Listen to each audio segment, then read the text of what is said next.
London যুক্তরাজ্য ও ইংল্যান্ডের রাজধানী এবং বৃহত্তম শহর। আজ লন্ডনের যে কোনো রাস্তার মোড়ে দাঁড়ালে কয়েক মিনিটের মধ্যেই 1 ডজনের বেশি ভাষা শুনতে পাওয়া যায়। কারণ লন্ডনের প্রায় 40% বাসিন্দা যুক্তরাজ্যের বাইরে জন্মগ্রহণ করেছেন। এ কারণেই লন্ডন আজ পৃথিবীর সবচেয়ে বৈচিত্র্যময় শহরগুলোর একটি। কিন্তু সময়ের চাকা ঘুরিয়ে যদি আমরা ফিরে যাই প্রায় 2000 বছর পিছনে, তখন এখানে ছিল এক জোয়ার ভাটার নদী, চারপাশে কাদামাটি আর জলাভূমি। জনবসতি প্রায় নেই বললেই চলে। রোমানদের চোখে এটি ছিল কৌশলগতভাবে গুরুত্বপূর্ণ, অন্য সবার কাছে তেমন কিছুই না। এরপর কি ঘটল? আক্রমণ, অগ্নিকাণ্ড, মহামারী আর অসংখ্য পরিবর্তন। একটি ছোট্ট বাণিজ্য কেন্দ্র ধীরে ধীরে পরিণত হলো এক সাম্রাজ্যের হৃদয়ে। একটি শহর বারবার ধ্বংস হয়েছে, আবার দাঁড়িয়েছে নতুন রূপে। শতাব্দীর পর শতাব্দী ধরে আমরা কেবল কল্পনা করেছি সেই পুরনো লন্ডনকে। শিল্পীর আঁকা ছবি, বিবর্ণ খোদাই, পুরনো দিনলিপির বর্ণনা। কিন্তু এখন প্রযুক্তি আমাদের সামনে খুলে দিচ্ছে নতুন দরজা। আজকের ভিডিওতে লন্ডনের প্রায় 2000 বছরের ইতিহাসের সাক্ষী হতে চলেছেন আপনি। চলুন শুরু থেকে শুরু করা যাক।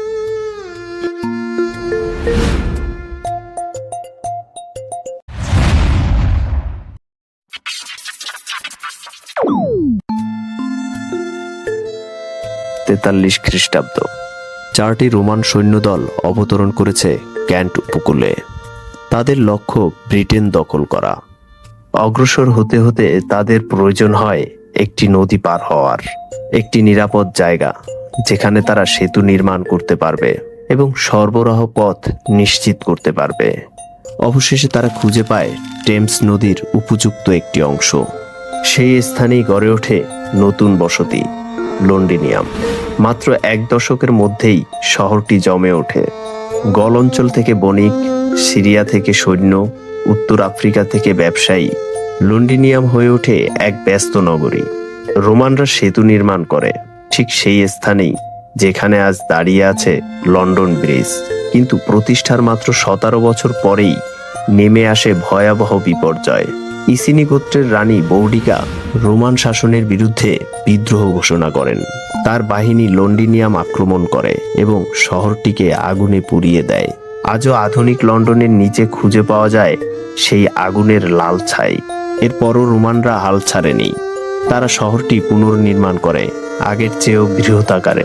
নির্মিত হয় বিশাল প্রাচীর, যার কিছু অংশ এখনো টিকে আছে। লন্ডিনিয়াম তখন ব্রিটানিয়ার সবচেয়ে বড় শহর। অ্যাম্পি থিয়েটার, স্নানাগার, বাজার সব মিলিয়ে এক পূর্ণাঙ্গ রোমান নগরী। তারপর আসে পতনের সময়, প্রায় 410 খ্রিস্টাব্দ। রোমান সাম্রাজ্য নিজেই ভেঙে পড়তে শুরু করে। দূরবর্তী ব্রিটেনকে রক্ষা করা তাদের পক্ষে আর সম্ভব হয় না। রোমান সৈন্যবাহিনী ব্রিটেন ত্যাগ করে, আর সেই সঙ্গে ভেঙে পড়ে লন্ডিনিয়ামের অর্থনীতি। বাণিজ্য থেমে যায়, মুদ্রা মূল্য হারায়, মানুষ শহর ছাড়তে থাকে। এক সময়ের জনবহুল নগরী ধীরে ধীরে পরিণত হয় ধ্বংসস্তূপে। পরবর্তী 2 শতাব্দী ধরে বৃহৎ ভবনগুলো ভেঙে পড়ে নিঃশব্দে, গজায় আগাছা। এরপরই আসে নতুন অধ্যায়। রোমানদের বিদায়ের পর সেকশনরা ব্রিটেনে বস্তি স্থাপন করে, তবে তারা পুরনো রোমান শহর এড়িয়ে চলে। তাদের কাছে এই ধ্বংসাবশেষ ভুতুরে, রহস্যময়, প্রায় অবিশ্বাস্য। কারণ তারা বিশ্বাসই করতে পারত না সাধারণ মানুষ এমন স্থাপনা নির্মাণ করতে পারে। অবশেষে 670-এর দশকের দিকে রোমান প্রাচীরের প্রায় 1 মাইল পশ্চিমে তারা গড়ে তোলে নতুন এক বসতি। আর সেখান থেকেই শুরু হয় লন্ডনের আরেকটি নতুন যুগ। এই নতুন বসতির নাম দেওয়া হলো লন্ডন ভিক, অর্থাৎ বাণিজ্যের লন্ডন। আজকের কোভেন্ট গার্ডেন আর স্ট্যান্ড এই স্থানেই ছিল সেই শহরটি। আজকের রয়্যাল অপেরা হাউস দাঁড়িয়ে আছে প্রাচীন সেকশন লন্ডনের উপরেই। 700 শতকের শুরুতেই জায়গাটা জমে উঠতে থাকে। দূর দূরান্ত থেকে পণ্য আসে। বাল্টিক অঞ্চল থেকে অ্যাম্বার, রাইনল্যান্ড থেকে পাথরের মিলস্টোন ও ওয়াইনের জার, ফ্রান্স আর জার্মানি থেকে মৃৎশিল্প ও ধাতব্য পণ্য। ধীরে ধীরে লন্ডন ভিক হয়ে ওঠে ব্যস্ত ও সমৃদ্ধ এক শহর। এখানে তখন প্রায় 8,000 মানুষের বসবাস। রোমানদের মানদণ্ডে খুব বড় নয়, কিন্তু অর্থনৈতিকভাবে শক্তিশালী। তারপর আসে নতুন আতঙ্ক। 8ম শতকের শেষের দিকে ভাইকিংদের আক্রমণ শুরু হয়। শুরুতে লুটপাট, পরে পূর্ণমাত্রার হামলা। 842 সালে লন্ডন ভিক দখল, 851 সালে আবারও একই ঘটনা। অবশেষে রাজা আলফ্রেড দ্য গ্রেট কঠোর সিদ্ধান্ত নেন। 886 সালে তিনি লন্ডন পুনর্দখল করেন, কিন্তু এবার ভিন্ন কৌশল। লন্ডন ভিক ছেড়ে দেওয়া হয়, সবাইকে ফিরিয়ে আনা হয় পুরনো রোমান প্রাচীর ঘেরা শহরের ভেতরে। কারণ একটাই, প্রতিরক্ষা। দেয়াল মেরামত করা হয়, খাত পুনর্নির্মাণ করা হয়। শহরের নতুন নাম দেওয়া হলো লন্ডন বার্গ, অর্থাৎ লন্ডন দুর্গ। অন্যদিকে পরিত্যক্ত লন্ডন ভিক সময়ের সাথে পেল নতুন নাম, এল্ড উইচ, মানে পুরনো বসতি। আজও সেই নাম বেঁচে আছে লন্ডনের ওল্ড উইচ এলাকায়। পরবর্তী 1.5 শতাব্দী লন্ডনের নিয়ন্ত্রণ বারবার হাত বদল করেছে। সেকশন, ডেনিশ, ক্ষমতার পালাবদল চলতেই থাকে। 1016 সালে রাজা কেনুট লন্ডনকে রাজধানী ঘোষণা করেন। এরপর 1042 সালে এডওয়ার্ড দ্য কনফেসার সিংহাসনে বসেন। তিনি শহরের পশ্চিমে নির্মাণ করেন ওয়েস্টমিনস্টার অ্যাবে। এই সিদ্ধান্ত বদলে দেয় লন্ডনের ভবিষ্যৎ। লন্ডন বাণিজ্যের কেন্দ্র, ওয়েস্টমিনস্টার ক্ষমতার কেন্দ্র। 1066 সাল, এডওয়ার্ড নিঃসন্তান অবস্থায় মারা যান। শুরু হয় সিংহাসনের লড়াই। হ্যারলড গডউইনসন রাজা হন, কিন্তু নরম্যান্ডির ডিউক উইলিয়াম দাবি করেন সিংহাসন তার প্রাপ্য। এরপর শুরু হয় ইতিহাসের অন্যতম বিখ্যাত যুদ্ধ, হেস্টিংস। 14 অক্টোবর, দিনের শেষে হ্যারলড নিহত, উইলিয়াম বিজয়ী। ক্রিসমাস দিবসে উইলিয়ামের অভিষেক। অ্যাংলো সেকশন যুগের সমাপ্তি, শুরু হয় নরম্যান যুগ। ক্ষমতা পাকাপোক্ত করতে উইলিয়াম নির্মাণ করেন এক বিশাল দুর্গ, লন্ডনের টাওয়ার। 90 ফুট উঁচু মোটা পাথরের দেয়াল।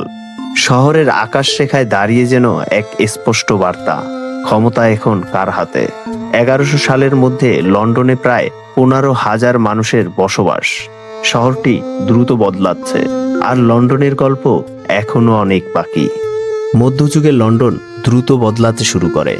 শহরের বণিকরা একের পর এক পেশাজীবী সংঘ গড়ে তোলে। স্বর্ণকার, মাছ ব্যবসায়ী, কাপড় ব্যবসায়ী, বণিক, প্রতিটি পেশায় নিজস্ব সংগঠন। এই সংঘগুলো এতটাই শক্তিশালী হয়ে ওঠে যে রাজাকেও তাদের সঙ্গে সমঝোতা করতে হতো। 1215 সাল, ইংল্যান্ডের ইতিহাসে এক গুরুত্বপূর্ণ অধ্যায়। রাজা জনের ক্ষমতা সীমিত করতে প্রভাবশালী অভিজাত ও নেতারা তাকে ম্যাগনা কার্টা নামে পরিচিত ঐতিহাসিক চুক্তিতে স্বাক্ষর করতে বাধ্য করেন।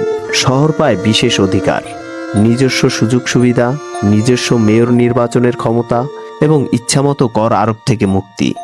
এদিকে লন্ডনের আরেক বিস্ময়, পাথরে নির্মিত লন্ডনের সেতু।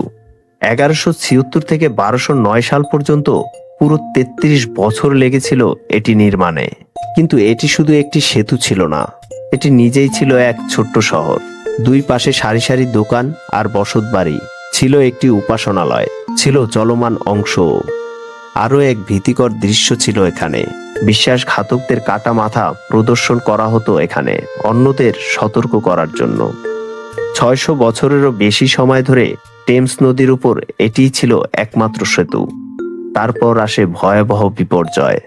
1348 সাল, লন্ডনের বন্দরে ভিড়তে থাকে জাহাজ।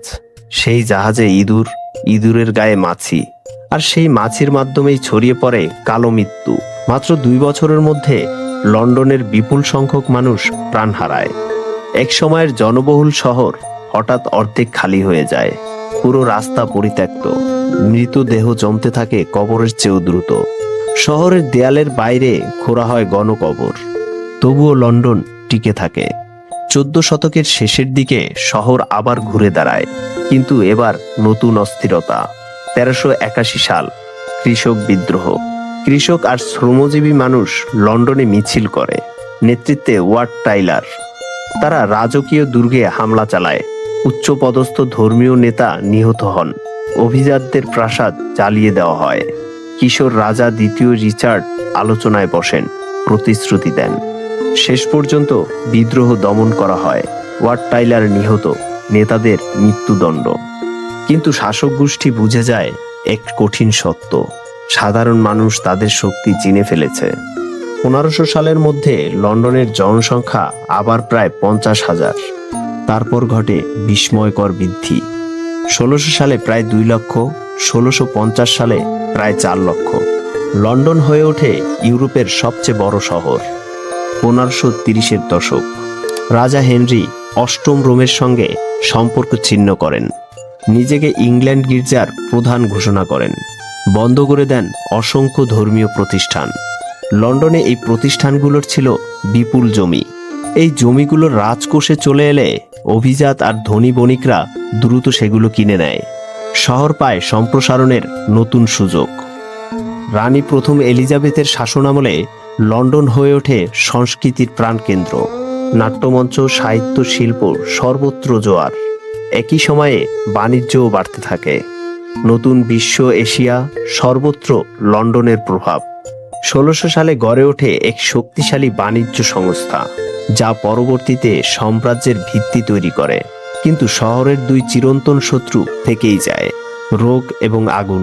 তখন অধিকাংশ ঘর কাঠের ও খড়ের ছাদ, গিঞ্জি রাস্তা, গায়ে গায়ে বাড়ি, প্রতিটি ঘরেই জ্বলে আগুন, রান্না আর উষ্ণতার জন্য। লন্ডন যেন এক বিপর্যয়ের অপেক্ষায় থাকা নগরী। 1665 সাল, মহামারী ফিরে আসে। প্রতি সপ্তাহে হাজার হাজার মৃত্যু। ধনীরা পালায় আর দরিদ্ররা আটকে পড়ে। অসংখ্য প্রাণহানি। এরপর আরেক বিপর্যয়। 2 সেপ্টেম্বর 1666, একটি বেকারি থেকে আগুনের সূত্রপাত। 4 দিন ধরে লন্ডনে আগুন জ্বলতে থাকে। অসংখ্য ঘরবাড়ি, উপাসনালয় ধ্বংস হয়। হাজারো মানুষ গৃহহীন হয়ে পড়ে। এই ধ্বংসস্তূপের মাঝেই শুরু হয় পুনর্গঠন। নতুন নিয়ম, কাঠ নয়, ইট আর পাথর। আর নির্মিত হয় নতুন সেন্ট পলস উপাসনালয়, যার গম্বুজ আজও লন্ডনের পরিচয়। 18 শতকে লন্ডন হয়ে ওঠে জ্ঞান চর্চার কেন্দ্র। আড্ডাখানা আর কফিঘরগুলো সংবাদ আর চিন্তার মিলনস্থলে পরিণত হয়। শহর একই সঙ্গে এক সাম্রাজ্যের কেন্দ্রবিন্দু। নতুন সেতু, নতুন রাস্তা, নতুন বিস্তার। 1815 সালের পর লন্ডন বিশ্ব অর্থনীতির কেন্দ্রে জায়গা করে নেয়। আর তারপর শিল্প বিপ্লব, কারখানা, রেলপথ, যন্ত্রনির্ভর উৎপাদন। লন্ডন আবার বদলে যায়। 1801 সাল, লন্ডনের জনসংখ্যা তখন মাত্র 10 লাখের একটু বেশি। কিন্তু শহরটি যেন থামতেই জানে না। 1851 সালে 22 লক্ষ, 1901 সালে 62 লক্ষ। লন্ডন তখন বিশ্বের সবচেয়ে বড় শহর। ভিক্টোরিয়ান যুগে শহরটি গড়ে ওঠে এক অভূতপূর্ব পরিসরে। নির্মাণ, উন্নয়ন, সম্প্রসারণ সবকিছুই বিশাল। 1840-এর দশকে নেলসনের বিজয়ের স্মরণে তৈরি হয় ট্রাফালগার স্কয়ার। পুরনো প্রাসাদ আগুনে ধ্বংস হওয়ার পর নতুন করে উঠে দাঁড়ায় পার্লামেন্ট ভবন ও বিগ ব্যান। গথিক ধাঁচের সেই স্থাপত্য আজও লন্ডনের পরিচয়ের অংশ। 1851 সাল, হাইড পার্কে শুরু হয় গ্রেট এক্সিবিশন। লোহা আর কাচের তৈরি এক বিশাল অট্টালিকা, ক্রিস্টাল প্যালেস। এখানেই ব্রিটেন বিশ্বকে দেখায় তার শিল্প শক্তি। প্রায় 60 লক্ষ মানুষ পরিদর্শন করে। এটি ছিল আত্মবিশ্বাসের শীর্ষ মুহূর্ত। কিন্তু দ্রুত বাড়তে থাকা শহর নিয়ে আসে নতুন সংকটও। 1858 সাল, ইতিহাসে পরিচিত মহা দুর্গন্ধ নামে। টেমস নদী এতটাই দূষিত হয়ে পড়ে যে ঘরবাড়ির কাজ পর্যন্ত বন্ধ রাখতে হয়। এই পরিস্থিতির সমাধানে প্রকৌশলী জোসেফ বাসালজেট নির্মাণ করেন আধুনিক পয় নিষ্কাশন ব্যবস্থা। আজও সেই ব্যবস্থার মূল কাঠামো ব্যবহৃত হচ্ছে। 1863 সালে চালু হয় বিশ্বের প্রথম পাতাল রেল। 1894 সালে সম্পন্ন হয় টাওয়ার ব্রিজ, যা প্রকৌশলের এক অনন্য নিদর্শন। তবে ভিক্টোরিয়ান লন্ডনের আরেক বাস্তবতা ছিল বৈষম্য। ধনীরা বিলাসে বসবাস করে আর দরিদ্ররা পূর্ব লন্ডনের গিঞ্জি বস্তিতে ঠাঁই নেয়। কলেরার প্রাদুর্ভাবে হাজার হাজার মানুষ মারা যায়। দূষিত পানির কারণে পুরো এলাকাও নিশ্চিহ্ন হয়ে যায়। 1854 সালে ডাক্তার জন স্নো প্রমাণ করেন কলেরা বাতাসে নয়, পানির মাধ্যমে ছড়ায়। এছাড়া শহরের অপরাধও ছিল বড় সমস্যা। 1829 সালে রবার্ট পিল প্রতিষ্ঠা করেন আধুনিক পুলিশ বাহিনী। ববি নামটি সেখান থেকেই আসে। তবুও অন্ধকার পুরোপুরি দূর হয়নি। Jack the Ripper Whitechapel এলাকায় আতঙ্ক ছড়ায়। কমপক্ষে 5 জন নারী খুন হন। খুনি কখনো ধরা পড়েনি। লন্ডনের জীবন সংগ্রাম, বৈষম্য আর বাস্তবতা চার্লস ডিকেন্সের লেখায় অমর হয়ে আছে। তারপর আসে বিংশ শতাব্দী, প্রথম বিশ্বযুদ্ধ, বিপুল প্রাণহানি। তবুও শহরের অবকাঠামো মোটামুটি অক্ষত। কিন্তু দ্বিতীয় বিশ্বযুদ্ধ সরাসরি আঘাত হানে লন্ডনে। 1940 সালের সেপ্টেম্বর থেকে 1941 সালের মে পর্যন্ত প্রায় প্রতি রাতেই বোমাবর্ষণ করা হয় লন্ডনে। পুরো এলাকাগুলো ধ্বংসস্তূপে পরিণত হয়। তবুও সেন্ট পলসের ক্যাথেড্রাল দাঁড়িয়ে থাকে, ধোঁয়া আর আগুনের মাঝেও অবিচল। যুদ্ধ শেষে লাখো ভবন ক্ষতিগ্রস্ত, অসংখ্য প্রাণহানি।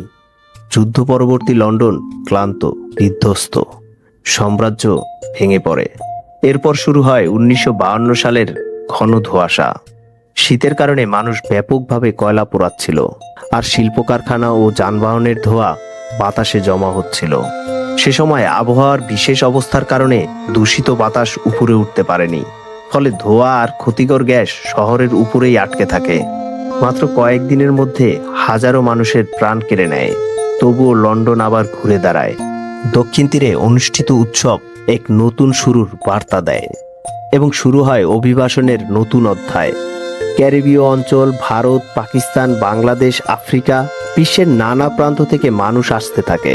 1960-এর দশকে হয় সংস্কৃতির বিস্ফোরণ। সঙ্গীত, ফ্যাশন, তরুণ প্রজন্ম, লন্ডন যেন নতুন প্রাণ ফিরে পায়। পরবর্তী দশকগুলো সহজ ছিল না। অর্থনৈতিক সংকট, রাজনৈতিক অস্থিরতা, সহিংসতা চলছিল। পুরনো বন্দর এলাকা পরিত্যক্ত হয়ে পড়ে। তারপর পুনর্গঠন। ক্যানারি ওয়ার্ফ উঠে দাঁড়ায় নতুন রূপে। লন্ডন নিজেকে পুনর্নির্মাণ করে বৈশ্বিক আর্থিক কেন্দ্র হিসেবে। একবিংশ শতাব্দী, ব্যর্থতা, সাফল্য, বিতর্ক, সবকিছুর মাঝেই শহর এগিয়ে চলে। 2012 সালের অলিম্পিক পূর্ব লন্ডনকে আমূল বদলে দেয়। আজকের লন্ডন বৈচিত্র্যের এক জীবন্ত উদাহরণ। শত শত ভাষা, অসংখ্য সংস্কৃতি, বিশ্বের প্রতিটি প্রান্তের মানুষের উপস্থিতি। পুরনো স্থাপত্যের পাশে আধুনিক অট্টালিকা, ইতিহাস আর ভবিষ্যৎ পাশাপাশি। লন্ডন বারবার ধ্বংস হয়েছে, বারবার পুনর্জন্ম নিয়েছে। এটাই লন্ডনের শক্তি। অগোছালো, ব্যস্ত, ব্যয়বহুল, তবুও অনন্য। ভিডিওটি দেখার জন্য ধন্যবাদ। পরবর্তী ভিডিওতে বলা হবে ইতিহাসের আরেক গল্প।